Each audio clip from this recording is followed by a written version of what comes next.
মন্ত্রী বলছেন যে জুলাই সনদ অক্ষরে অক্ষরে বাস্তবায়ন করা হবে। কত বড় কথা, মানে যিনি প্রধানমন্ত্রী, হেড অফ দি গভর্নমেন্ট, উনি এটা বলছেন, নাম্বার ওয়ান।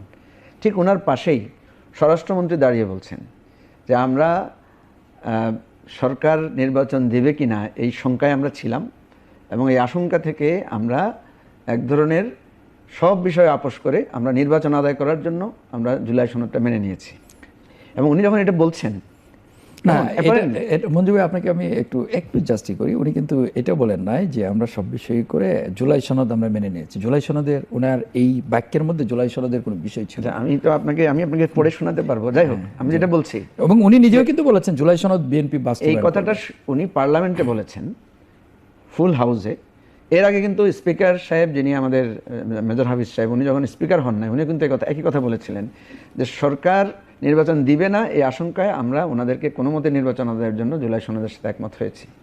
আচ্ছা দেখেন, প্রধানমন্ত্রী বলেন অক্ষর অক্ষরে পালন করবেন, আর উনি বললেন যে আমরা কৌশলগতভাবে এটা করে